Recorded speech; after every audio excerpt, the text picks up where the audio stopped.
la dimension systémique est profondément symbolique, et donc commettre une petite erreur logique, éthique et esthétique. Je veux dire que diriger l'extincteur sur le haut des flammes n'a jamais éteint aucun feu. Non seulement parce qu'il y a de très fortes corrélations au sein des systèmes physiques qui nous intéressent, mais aussi et peut-être de façon plus profonde, parce que je crois qu'aujourd'hui, le véritable problème, et je vais essayer de le montrer, c'est la finalité plus que la modalité. Alors disons-le tout de suite, le séisme sociétal dans lequel nous nous trouvons doit être, à mon sens, pensé d'abord en termes axiologiques. C'est une question de valeur. Tout le reste en découle. Alors je vais tenter de poser cette hypothèse en analysant un certain nombre d'erreurs, me semble-t-il, faciles à identifier. Alors je voudrais juste être bien clair, parce que Alexandre a parlé tout à l'heure de convivialité. Moi je ne cherche pas du tout à vous critiquer ou à vous dénigrer. Pour moi, c'est très clair, nous sommes des alliés. Voilà, c'est dit. Il est d'ailleurs toujours triste de constater l'étonnante capacité à se quereller entre eux de ceux qui pensent essentiellement la même chose et qui veulent le même dénouement, en particulier dans les milieux de gauche et d'extrême gauche. Ça a tendance à m'agacer. Ils sont beaucoup plus forts pour l'autodestruction que les coups qui se prennent de l'extrême droite. D'ailleurs, pour preuve, j'ai offert il y a quelques jours pour la fête des pères la BD de Jean-Marc à mon père. Une preuve de complicité, s'il en est. Pour l'instant, il aime bien, mais il n'a pas encore lu la partie sur le nucléaire. Bon. Néanmoins, même si on s'aime bien tous ici, la surenchère affirmatrice n'a aucun intérêt, donc mettons-nous un peu en défaut. Première erreur à mon sens. Première provocation donc, croire qu'il faut sauver le climat. Sincèrement, moi, le climat, je m'en fiche un peu. C'est un symptôme, c'est pas une cause. Il est essentiel de garder à l'esprit, et je suis sûr que même les gens informés dans cette salle ne le savent pas tous, que même sans un seul degré de réchauffement climatique, nous serions quand même dans la 6e extinction massive qu'il conviendrait de nommer première extermination délibérée. Mais encore faut-il que cela nous importe. Ce qui ne va pas de soi. Parce que, comme vous le savez, mais je le rappelle, l'acidification des océans, la pollution, l'artificialisation des sols, la disparition des espaces vierges, l'interruption des cycles biogéochimiques contribuent au moins autant à la chute de la vie sur Terre que le réchauffement global. Et je crois que la surfocalisation sur le climat rate la dimension qui est fondamentalement plurifactorielle de notre situation. Pour rendre les choses pires encore, remarquons que nous sommes également prisonniers de la sémantique. Je viens de dire, sans susciter un tollé général, parce que vous êtes bienveillant, comme le voulait Alexandre, que je viens donc d'évoquer des espaces vierges. C'est un peu fou, non? Vierges.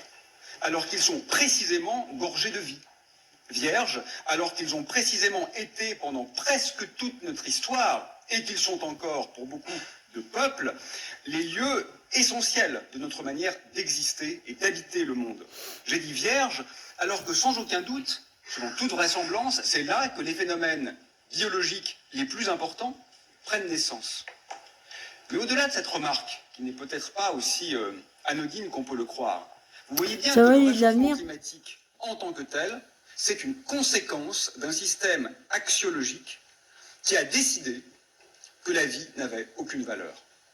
Alors ça, c'est vrai, au sens économique. Ah, dans la région, ici, genre, ouais, la valeur de la vie, la connaissent pas. Mais c'est vrai aussi au sens éthique, sémiotique et presque épistémique. Si on se contente, ce qui est déjà pas mal, mais si on se contente de prendre conscience de ce qu'il existe un capital de départ que les économistes oublient, ce qui est effectivement du bon sens, mais que celui-ci ne vaut que de manière substituable, comme c'est le cas dans l'idéologie du développement durable, alors de toute façon, à la fin, on perd. Parce que même si on a tendance à l'oublier, nous faisons partie des vivants. Voilà, on est dans une barque qui fuit de partout, on peut écoper, on peut mettre des rustines, mais je crois qu'en fait l'urgence c'est d'apprendre à nager. Deuxième point. La deuxième erreur, me semble-t-il, c'est de croire que nous nous trouvons dans une crise. Alors je le dis parce que c'est le mot qu'on retrouve toutes les deux lignes dans les documents de Shift. C'est bien de ne pas trop faire peur. Tout à l'heure, les élus ont insisté sur la positivité. C'est du mot. Moi, j'ai pas peur de faire peur. Voilà. Moi non plus. Non, mais faut pas. Maintenant, c'est beaucoup plus facile pour moi que pour eux, hein. Donc je suis parfaitement conscient du caractère un peu hypocrite de ces propos. Si j'étais à leur place, je ne dirais pas ce que je dis aujourd'hui. Mais j'ai choisi de ne pas l'être. Donc en même temps, j'ai bien le droit d'avoir ce petit plaisir, hein. Plus sérieusement, on n'est pas dans une crise. On est dans une catastrophe sans précédent. Ce qui se produit aujourd'hui n'est jamais arrivé. D'un point de vue biologique factuel, nous sommes la société la plus violente de toute l'histoire. Eh oui, Ça a fait un peu frémir, hein, quand même. c'est grâce à la technologie, ça. Nous ne sommes Ça pas, rend je viens de con le les dire, gens. dans une crise Ils CO2, ni même dans deviennent une crise de nuls, l'énergie. et puis Nous sommes dans une catastrophe ils sont à la civilisationnelle. pointe de la Nous sommes technologie. les Ah, ils sont forts en conneries. 0,01% des vivants Ah oui, qui oui. causent aujourd'hui 85% des morts. Nous sommes l'unique espèce vivante de toute l'histoire de la vie sur Terre qui laissera son empreinte sur des temps géologiques de par la disparition de la majorité des autres vivants qui se verra encore dans 100 millions d'années par les fossiles. Troisième point. Pas Je sûr. crois qu'il ne faut pas Pas penser, sûr. et ça je le dis exprès, hein, par provocation, compte tenu du public qui est là aujourd'hui, je dis parfois l'inverse face à un autre public, je crois qu'il ne faut pas penser et traiter cette situation en scientifique. Bon, évidemment, pour Jean-Marc et moi, ça serait plutôt flatteur. On serait, et pour Alexandre d'ailleurs, on serait les sauveurs désignés. Évidemment, la science a un rôle à jouer. C'est indéniable, et nous le savons. Mais n'oublions pas que c'est un rôle parmi d'autres. Et ça sera un peu mon qu'elle arrête la leitmotiv science. dans les 35 minutes qui me restent. Tant que nous appelons croissance le fait de raser un espace saturé de vie pour le remplacer par un parking de supermarché, et c'est le cas aujourd'hui, le fait de savoir si les bulldozers qui détruisent tout marchent au solaire, au nucléaire ou au fioul n'a fondamentalement pas grande importance. Et c'est le point que je veux vraiment vous soumettre. Tant que la destruction systématique et méthodique de la vie est vue comme une simple externalité négative, je crois qu'il n'y a rigoureusement aucun espoir. Tant que la production d'objets techniques est une fin en elle-même, il n'y a aucun sens à penser des issues salvatrices, puisque la vie est enfermée dans un statut de ressource, et qu'on le sait, une ressource, ça s'utilise, et ça s'utilise jusqu'à épuisement. Gardons en tête que la science est au mieux constative. C'est ce qu'on nomme en philosophie la guillotine de Hume. Elle ne peut pas nous dire ce qu'il faut faire. Elle ne peut pas nous dire ce que l'on veut. Si quelques milliardaires de la Silicon Valley rêvent d'un monde dévasté, dans lequel ils survivent à coups d'astuces techno-délirantes, je ne suis pas certain que ce soit impossible. C'est dégueulasse, mais c'est peut-être possible. Peut-être pas. Allons encore un peu plus loin. La science n'est même pas, je crois, véritablement en droit de dresser un constat objectif. Car ces catégories, ces variables, ces systèmes identifiés, ces données considérées comme pertinentes au ou non moins, pertinentes, on sera débarrassé de l'espèce humaine parce qu'elle est complètement dégénérée. Il vaut mieux arrêter là. La valeur de l'espérance de vie, par exemple, n'est pas une construction sociale. Ça vaut ceci et non pas cela. Si on a bien calculé, on a une valeur qui est juste. Elle est scientifiquement factuelle. Soit ce n'est pas une construction sociale. Mais choisir qu'une seule espèce parmi 7 millions participe au calcul, ça, c'en est une. Non dite, certes. Choisir que ce chiffre cardinal n'intègre rien de la manière dont ces vies sont vécues, c'en est une autre. Choisir finalement un estimateur qui se focalise sur des moyennes, alors même que les disparités sont immenses et extrêmement signifiantes, en est une troisième. Et surtout, choisir qu'un chiffre peut, quel qu'il soit, dire quelque chose d'une question aussi complexe, aussi diffuse et profuse, c'est peut-être là, finalement, la véritable brutalité, et plus qu'une approximation, une violation du sens. Voilà, fais une pause, une petite musique, je vous fais partager. Ouais, je fais une coupure. Alors, je vais vous mettre une petite musique. Ouais.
Ah, voilà, la voilà. Oui, c'est là.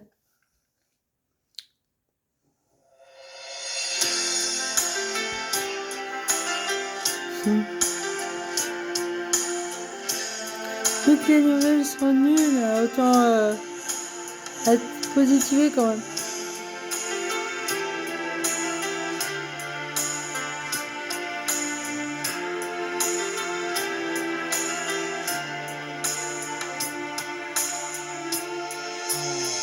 Quand la poussière efface nos pas, que la lumière ne viendra plus d'en bas. ceux qui viendront Si bas. ne On comprendront passe au que faisait là, mais ça ira.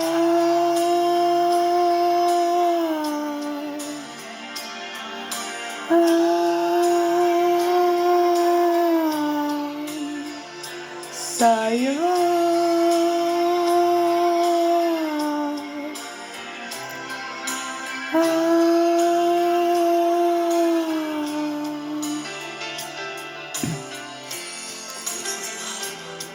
Position comme un souffle.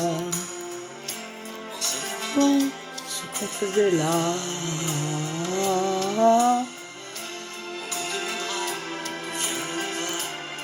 Et c'était là. on nous expliquera d'où vient, d'où l'on va, et on essaiera de savoir Pourquoi on nous demandera encore une fois des choses auxquelles on ne pardonnera pas, mais ça ira.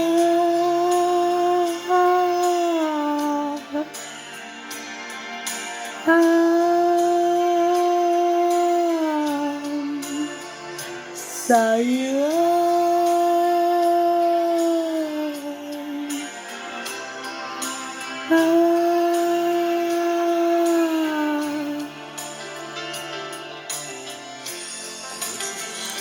Dans les positions comme un souffle.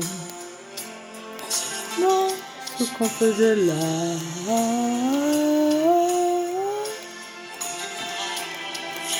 Non, etc. De savoir pourquoi. Aura effacé nos pas. Nous tout ce qu'on voudra. et en parlant de ce qu'on ne connaît pas, on nous dira À ce qu'on n'était pas, mais ça ira.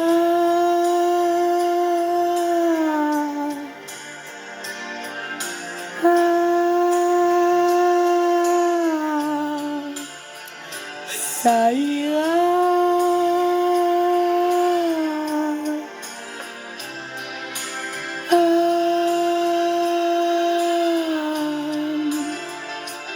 Ça ira.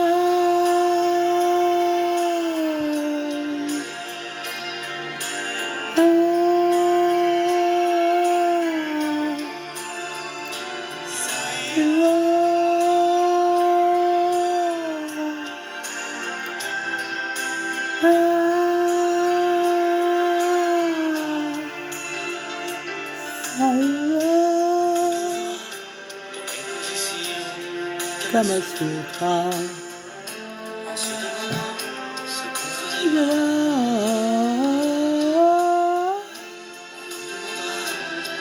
qu'on faisait Etc. De savoir pourquoi. Attends, on reprend. Hop. Disparités sont immenses et extrêmement signifiantes, on est une troisième. Et surtout, choisir qu'un chiffre peut, quel qu'il soit, dire quelque chose d'une question aussi complexe, aussi diffuse et profuse, c'est peut-être là, finalement, la véritable brutalité, et plus qu'une approximation, une violation du sens. Je vous ai dit tout à l'heure que la vie périclitait. On est tous d'accord là-dessus. Je dis souvent que c'est un constat factuel. C'est faux. Si on compte les prokaryotes, la vie se porte plutôt bien, hein. Les bactéries vont assez bien en ce moment. Donc vous voyez, il faut faire attention avec la factualité. Moi, je pense qu'il faut assumer notre prise de position partiale et fière de l'être. Soyons des bandits. Nous serons toujours moins méchants que nos adversaires. Quatrièmement, dans la même veine, mais ça, je crois que nous sommes tous d'accord ici, cessons de croître au miracle ingénierique pour tous. La techno, essentiellement, c'est une partie du problème, c'est pas la solution. Augmenter la dose d'alcool quand on est ivre, ça guérit rarement. Alors, il n'est évidemment pas question de nier que face à un problème médical Nos ou dans alcooliques, d'autres ils sont cons en circonstances, général. des machines Les puissent drogués nous aussi. aider. Évidemment, on Enfin, le sait, l'alcool, c'est c'est une de la évidence. drogue. Mais je crois que ce qui compte, c'est de réinscrire ces phénomènes dans une pensée de la finalité et de raisonner de façon globale. Mon fils, ici présent, a regardé